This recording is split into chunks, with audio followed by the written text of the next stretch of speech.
The main mission for me is to connect people with the community around them. I think that we have been disconnected from each other for some time now, and it's become a real big goal for me to try to connect one another again. Okay. Hello everybody, my name is Mike Lagerquist and this is The Woven Record. And I'm Becky True. We've got a fun interview today. Chef Brian Santiago. And Brian is a young guy, and what was fun about him is that he really engages in his community using his own special interests. He's a chef, so he does a lot of great things. He was raised in the kitchen, essentially, but he also coordinates their local farmers market. He does a lot of farm to table stuff. And the thing that we were talking about before filming today is that it's so neat to see where you can find community builders. Yeah. And what their skills are and what they're doing. And basically you can find them everywhere. So take it away, Brian.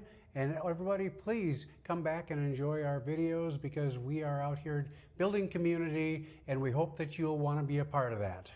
Yes, like, subscribe, and check out the links in the description below. We think you'll like it here. What do you see as ways for society to improve upon some of the things that you're doing on a kind of case-by-case basis? What can we do universally? Universally, we can stop feeding people toxins. But that really boils down to, I think people themselves really just need to pay more attention to what they're putting into their bodies and realize that it starts community first. You know, you can go buy from your farmer's market. Your farmers aren't putting anything in your food. You know, we have one of my favorite farmers out there. They're called Cherokee Lakes, and they do a no-till process, so all of the nutrients stay within their soil. Oh, wow. So everything is just completely healthy. You know, there's nothing in it. And I feel like if you're looking for food that is going to nourish you better, it starts there. Hello, I am Chef Brian Santiago. I am a cultivator of community with my services. I offer private dining services and introduce the farmers market to your table in your very own home. Okay, and you are located in Fort Worth? Yes, I am Fort Worth based. I go all around DFW, but I do get around pretty much anywhere. I am available for hire across the country. Okay, Yeah. And right now you're working on a party, as a matter of fact. Yeah, yeah. One of my clients, we're doing a birthday party for her house. She's doing like a 70 themed party for her 50th, for her house's 50th anniversary. Oh, so it is actually for the house. Yeah. Oh, interesting. Yeah, very interesting. But she's a collector, and she's got this really exquisite taste, and we're showing it off next door. And I'm getting everything ready for the party. We have a big prep shift today. I have about 60 to 70 attendees tomorrow night. Wow. So, is that pretty standard for what you do, or pretty large? I usually do a little bit smaller. I do private dining gigs, so we do a lot of big, special celebrations that are really more intimate. We stick to around 20 top, but for special occasions, I'll do the big guns. We'll bring out the guests and do some fun stuff. I have a butcher out here. They're called Prolific Butcher, and they partner with a lot of the farmers out in the area. I think they have about 3 or 4 farms on their radar that they collect their beef from, and I just try to get that to the clients. Okay, because Kayla mentioned that it does cut down the per person cost. Mm-hmm. Yeah, absolutely. We just kind of keep it local. You know, big corporations are out there making your prices go up and up and up, and I'm trying to keep it more cost efficient for everybody by just introducing people to their community around them. Was the farmers market in existence when you took it over, or was it started by you? No, I just came in and started managing the show.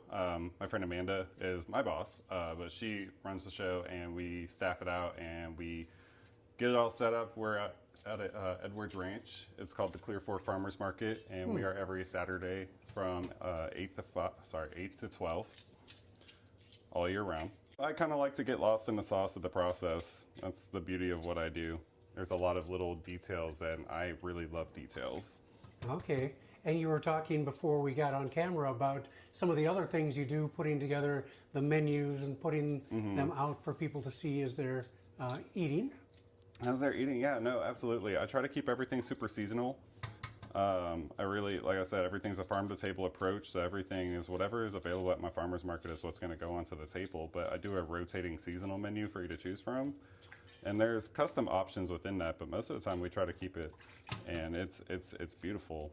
You know, Kayla got to experience my braised beets, which are Yes. taught to me by my greatest mentor. I love him so much. I think we're learning how to treat them. You know, a lot of people are under the assumption that they taste like dirt, but you know, they're actually quite sweet and quite special when you treat them right. So I'm from New Orleans. I do a lot of very special, intimate Cajun meals, things that you won't find at the restaurants, things that I've learned from, you know, my family and my family's families, and things that have gone through generations. You know, you won't find that at any of the restaurants down there. So, you know, as people ask me where to go, and we don't know. We eat at each other's houses. We Sure. don't go to restaurants, you know.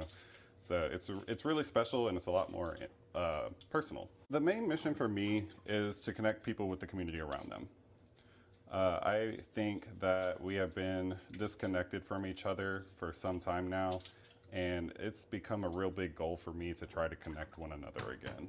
Okay. Yeah. And traditionally, that has been done around the meal table. Mm-hmm.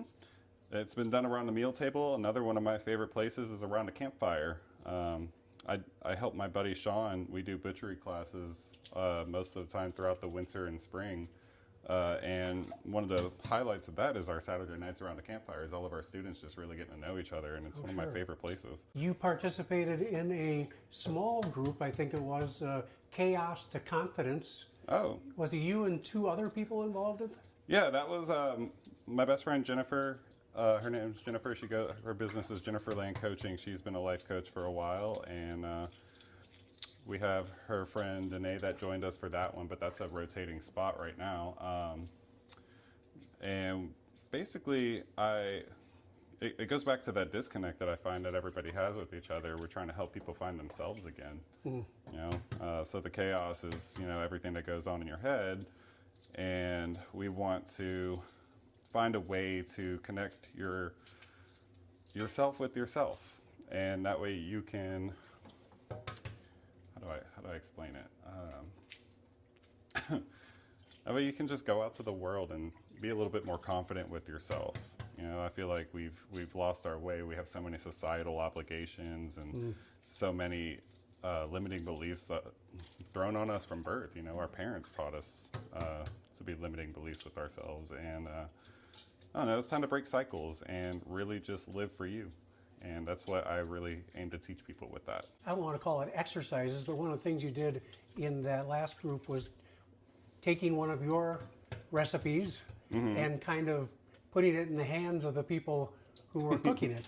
Yeah, so my exercise that I did for the Chaos to Confidence retreat basically took a little bit of inspiration from the Great British Bake Off. There's a challenge in there called, it's the technical challenge, where they give everybody pared down recipes. And I was like, oh, that sounds like a really fun thing. So I took a couple of my recipes and I pared them down. I took away measuring spoons and I took away all the measurements, and I was like, here's your ingredients. We're gonna go on a little ingredient scavenger hunt, and we're gonna place everything, and everybody had their own recipe to make. Everybody got their own ingredients to work with, and there were purposely shareable ingredients, so it forced people to talk to each other, like, hey, pass that salt, you know, pass the garlic. Okay. So it got everybody talking to one another, and at the end of it, we had a big old feast, and everybody was just at the table, just glowing with pride of how their dish came out. You know, there was nothing but instinct going into those bowls, and it was excellent. And what kind of lesson does that teach? Just confidence, you know, just believing in yourself and believing that, you know, if it's too lemony, for instance, we had a really lemony baba ganoush, and it's just like, oh no, it's too lemony. I'm like, how do we fix that? You know, and we work through it and we fix it, and it just shows them that, like, even if you make like a little, you know, quote unquote mistake, that it can be fixed. Like, they happen, you know. Right. Sounds like like you mix a lot of fun in with everything that's happening. Yeah, that's kind of my style. I really just like to keep everything fresh and exciting and approachable. I think demystifying food for people is a big thing. It's all about what is around you. We have microbes all around us. Anything within your community is from you. It's from around you. It's going to be less inclined to make you ill. You're breathing the air every day. So I would like to, in some capacity, work with troubled youth. I think there's this point in life somewhere around the 18 to about 25 range, where we're just new to the world all over again. And there was a point where I was just kind of stuck in a spot because I didn't really have a lot of grown-up training, you know. I just kind of, and I think everybody's like that. You're just thrust into the world when you're 18, and you know, it's kind of debilitating in a lot of ways. And you know, I've had to carve my own way pretty much most of my life, and I really want to pass that on to others. Talk about maybe with the process that you've gone through in creating and expanding your business. So the first couple of years of business are all about visibility. So the process is really just going out and shaking hands and meeting people. I do a lot of standing in different rooms and shaking hands with different people, and just there's a monthly meetup at Caliper Cosmetics that we do, where I'll feature food out there. So it's a good way to get my food out to the public. And I just, you know, just keep it approachable. You know, have people, I invite them out to meet me at the farmer's market. You know, it runs every weekend.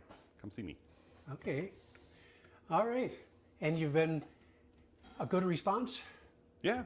No, absolutely. I have a couple of people actually come out and visit me at the farmer's market, and now I see them every weekend. It's pretty fantastic. It's actually my favorite thing to witness.